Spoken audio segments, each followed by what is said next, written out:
30장에 들어가겠습니다. 30장의 시작이 패러데이의 유도 법칙 이렇게 돼 있죠.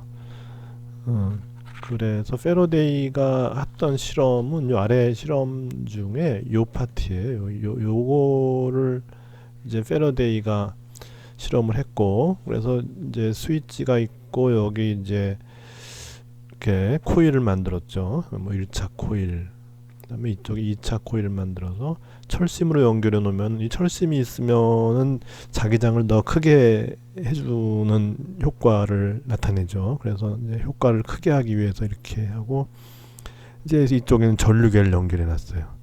그래서 요 장치가 아직도 이 저기 보존돼 있어요, 영국에. 예, 그런 정도로 하여튼 이게 이제 이 유도 법칙을 최초로 보인 장비다, 이제 그렇게 알려지고 있죠. 그리고 같은 결과를 내는데 이 렌츠라는 사람이 있어요. 이 3절에 나와요.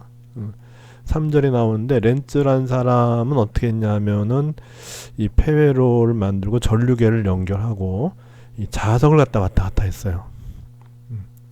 그렇게 해서 이제 유도 전류가 생기는 그거를 보였는데, 그래서 요거는 이제 패러데이의 법칙이고 요거는 렌츠의 법칙인데, 결국은 결론은 유도 전류잖아요. 유도 전류, 그리고 이제 유도 전류를 만드는 유도 기전력, 이제 그런 건데, 요 당시만 하더라도 19세기 초반만 하더라도 그것이 같다는 거를 상상하기가 쉽지가 않았나 봐요. 그래서 이제 이렇게 두 개의 다른 법칙이 이제 된 거고, 그리고 이제 렌츠라는 사람도 패러데이처럼 요 시기에 살았어요. 같은 시기에 살았는데, 이 사람은 영국이고 렌츠는 이제 지금의 독일에 속하는, 이제 그 당시는 독일이 통일이 되지 않았기 때문에 독일이라는 나라는 없었어요. 그래서 하여튼 이제 지금의 그 독일 지역에 사는 이제 뭐 독일 사람이라 그러면 이제 그렇게 얘기할 수 있는 그런 사람인데, 그리고 이 당시에 그러면 서로 교류가 있었냐? 그거는 아마 교류가 그리 많지는 않았던 것 같아요. 왜냐하면 이게 유럽이 엄청 혼란한 시기가 19세기잖아요.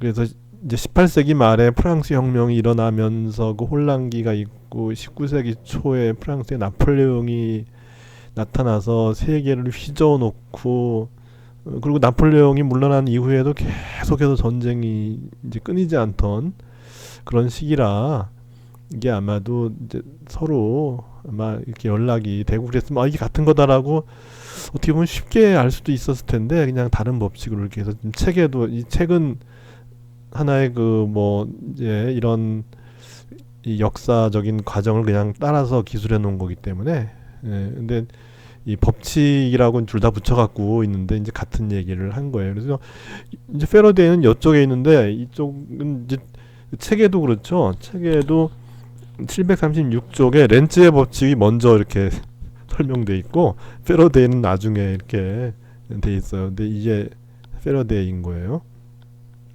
그래서 기본적으로 이제 이 매그네틱 플럭스의 변화인 거죠, 이게. 그래서 이제 그거 이전에 요 실험의 그 상황을 살펴보면은, 요 자석이 있으면 자석에 자기장이 나오잖아요. 자기장이 나오는데, 이 자석을 가까이 됐다가 멀리 됐다가, 멀리 이제 떨어뜨려 놨다가 뭐 정지했다가 뭐 이런 여러 가지 실험을 해봤는데, 그럴 때마다 전류의 크기가 달라지고, 이렇게 정지했을 때는 전류가 안 흘러요.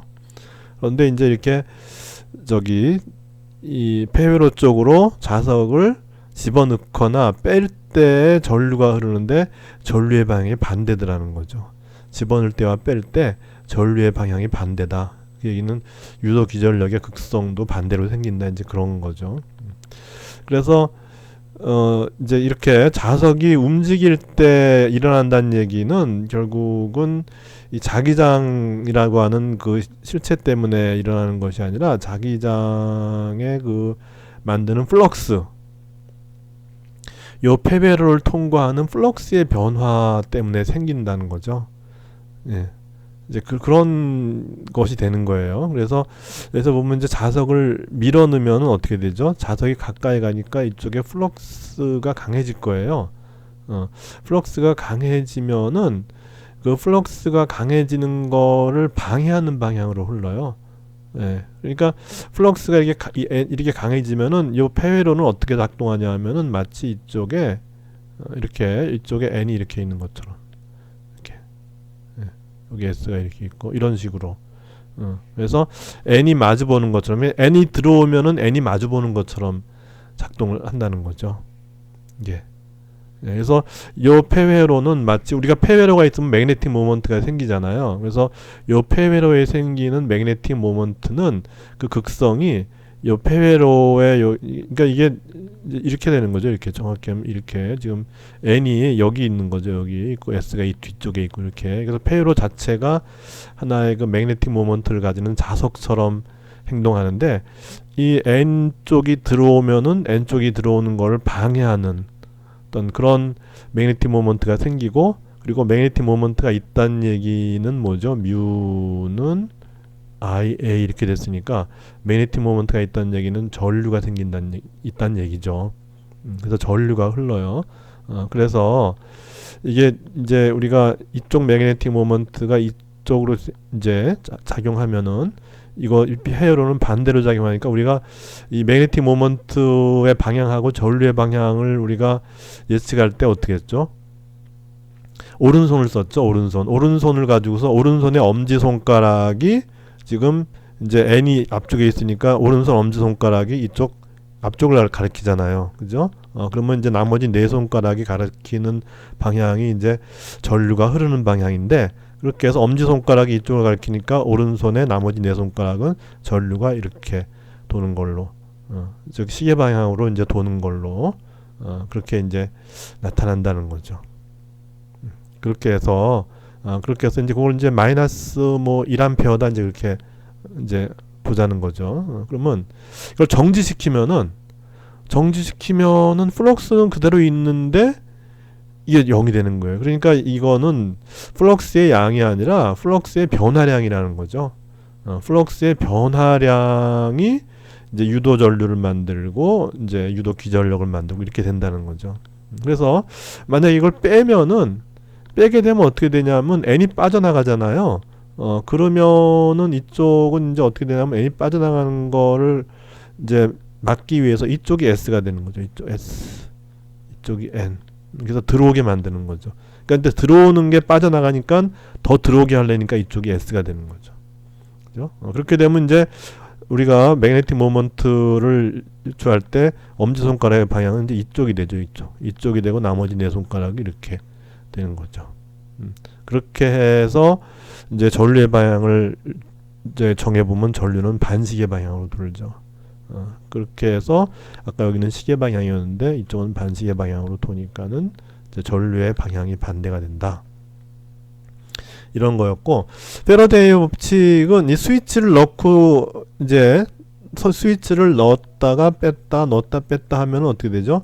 전류가 흘렀다 안 흘렀다 하는데 요 코일 내에 흐르는 이제 전류 I에 의해서 만들어지는 자기장 B는 우리가 이제 물론 무한대의 길이라고 생각하고 이제 했을 때 이제 뮤0, 그다음에 단위 길이에 대한 가문수, 그다음에 전류 I 이렇게 했죠. 근데 철심이 있으면은 그게 이제 증폭이 돼요. 그래서 뮤0가 뮤로 증폭이 되는 거예요. 그래서 물론 뮤라고 하는 거는 우리가 진공일 때 투자율 뮤0보다 큰 거죠. 그래서 이런 식의 이제 자기장이 생기고 자기장에 플럭스가 생기죠.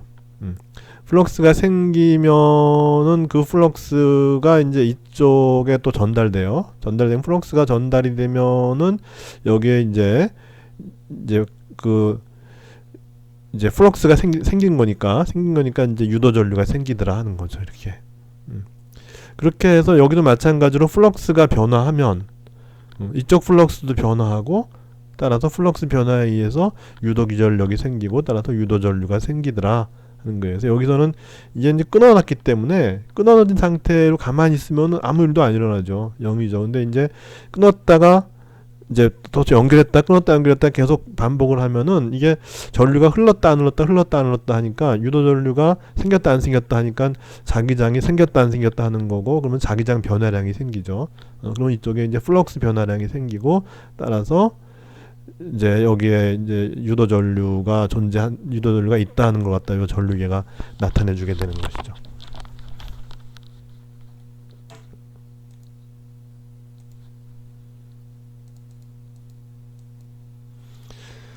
그래서 이제 그 플럭스의 변화에 의해서 기전력이 생긴다는 거를 표현할 때 이제 이렇게 표현해요. 그래서 E는 이제 기전력이에요. 유도 기전력. 그래서 기전력은 일렉트로모티브 폴스라 그랬죠. 근데 이제 폴스는 아닌데 그 전통적으로 이렇게 쓰는 바람에 이렇게 쓰는 것이고, 그래서 그 일렉트로모티브란 말의 그 앞 글자를 따서 E 이렇게 쓰고, 이거는 이제 플럭스 변화에 반대하는 방향이라는, 이 마이너스의 의미는 플럭스 변화의 반대로, 그러니까 플럭스가 감소하면 플럭스가 크게 되도록 기전력이 이제 극성이 생기고, 플럭스가 증가하면은 그것을 이제 감소하는 방향으로 이제 기전력이 생긴다, 이제 그런 거죠. 그렇게 되고, 아까 이제 그 코일이 한 번 감았을 때는 이제 요거지만은 그걸 갖다 n번을 감았어요. n번을 감으면은 각 도선 고리마다 이만큼씩 유도가 되는 거니까 n번 감으면 그것이 n배로 증폭돼서 이 기전력이 이제 증폭된 기전력이 생긴다.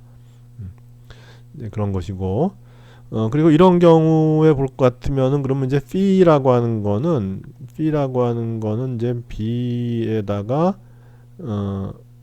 벡터, 그다음에 A 벡터 면적도 벡터화 시켜서 이렇게 해서 이제 요 면적에 대해서 적분하는 건데, 지금 보면 이제 B도 일정하죠, 그죠? B도 일정하고 A도 일정하기 때문에 이거는 그냥 B 벡터 다트 A 벡터 이렇게 되는 거예요.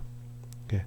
그러면 이제 B 벡터 닷 A 벡터라고 하면 그건 이제 이거죠, 이거 BA 코사인 세타인데, 이제 그 A 벡터는 우리가 어떻게 정의했죠? 면적 벡터는 그 면적에 수직하게 정의를 했죠. 그죠? 면적의 수직한 방향으로 정의했어요. 그래서 이제 B 벡터와 이 면적의 수직한 방향과의 사이각, 요게 이제 면적의 수직한 방향이죠. 이게 면적이 있으면은 요 면적의 수직한 방향이 되죠. 요 면에 요게 이제 이제 폐회로로 만들어지는 평면이 있죠. 그 평면에 수직하도록 이렇게 A 벡터의 방향이 정해져요. 그렇게 되고 거기다 이제 B 벡터, 요게 이제 A 벡터의 방향인 거죠. 요게 A 벡터의 방향인 거고, 크기는 요 면적이 되는 거고, B 벡터의 방향은 이렇게 되고 크기는 B고 하니까 이제 B 곱하기 A 곱하기 요 사이각이 생기죠. 세타 곳에 코사인 한 것이 이제 유도 기전력이 된다. 그죠?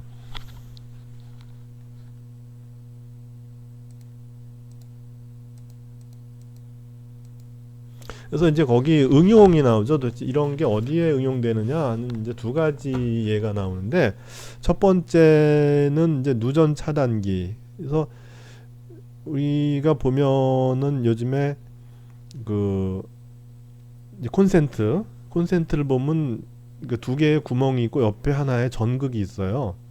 그래서 그게 이제 바로 누전 차단하는, 그러니까 전류가 샜을 때 이제 그쪽으로 이제 흘러가는 뭐 이제 그런 이제 기능을 내죠.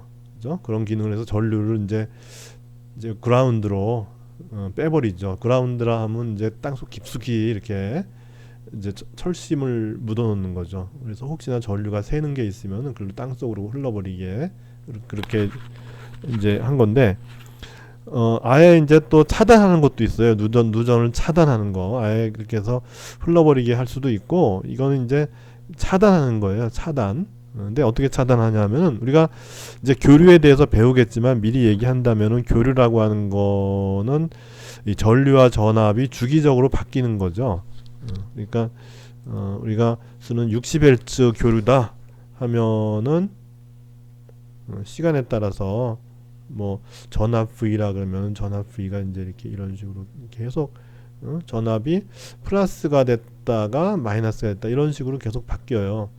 그러면 전류도 플러스가 됐다 마이너스가 됐다 이런 식으로 이제 계속 바뀌는 거죠. 그렇게 해서 두 개의 그 이제 도선이 있으면은 도선으로 한쪽으로는 흘러 들어가고 한쪽으로는 나오고 이런 같은 전류가 흘러 들어가고 나오고 이렇게 되는데, 근데 만약에 누전이 될 것 같으면은 이제 둘 중에 하나가 전류가 새 버리니까 하나에 비해서 다른 하나가 이제 차이가 나는 거죠.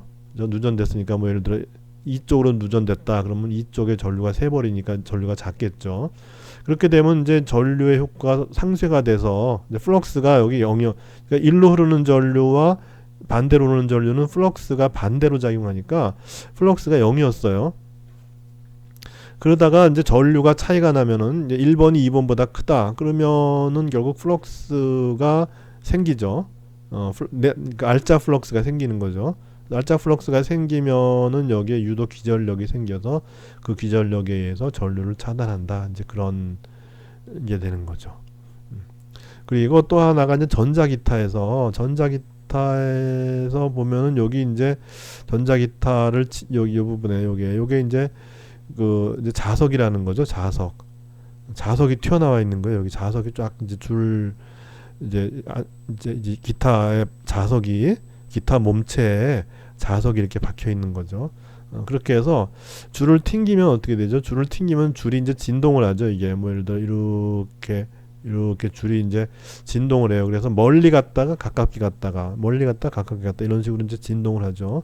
그렇게 되면은 이 줄의 요 부분이 자화가 돼 있어요. 그래서 줄의 요 부분은 자석이에요. 자석이니까 자석이 아까 멀어졌다 가까워졌다 아까 렌츠의 법칙 얘기할 때 그런 상황이 되죠. 멀어졌다 가까워졌다 이런 식이 돼요.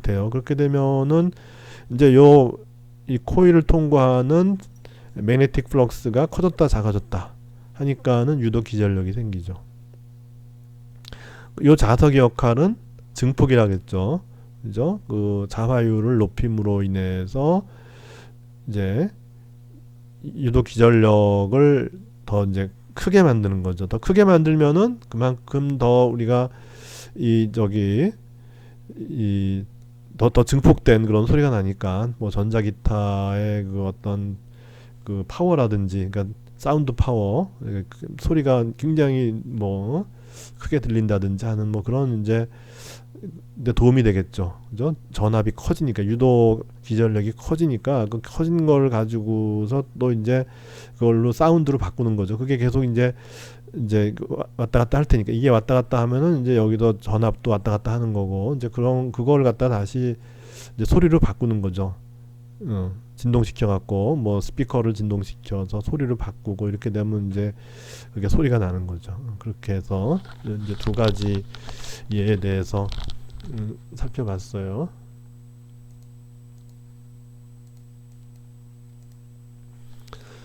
그래서 지금 이제 그 예제 30.2를 보면은 이제 200회 감긴 코일이 있고 코일이 정사각형으로 돼 있고 한 변의 이감은 18cm이고 면에 수직으로 균일한 자기장이 가해진다. 그래서 0.8초 동안 자기장이 0에서 0.5 테슬라로 일정하게 변한다면 자기장이 변할 때 코일에 유도되는 기전력의 크기를 구하라. 그래서 이제 그 0.8초 동안에 그럼 델타 T가 0.8초란 얘기예요. 8초란 얘기고 이게 0에서 5 테슬라까지 일정하게 변하는 거예요. 일정하게. 그러면 이제 그 변화율이 처음엔 0이었다가 나중에 0.5 테슬라가 되는 거잖아요. 이렇게 되고 다음에 이제 플럭스라고 하는 거는 자기장 곱하기 면적인데 이 자기장은 변했지만은 면적은 변하지 않죠. 그러니까 18cm니까 0.18m 대 제곱 이렇게 내고 200번 감았어요. 그래서 200 이렇게 갖고 이제 계산을 해보면은 4V가 나온다.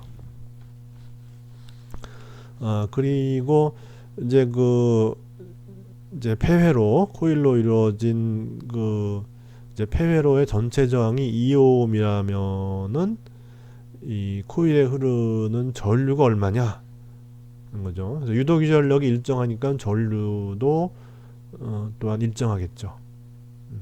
그래서 이 전류가 이제 이 전압 나누기 저항이니까 그렇게 해서 이제 2암페어의 일정한 전류가 이제 이 폐회로에 흐르게 된다는 거를 이제 알 수 있는 것이죠.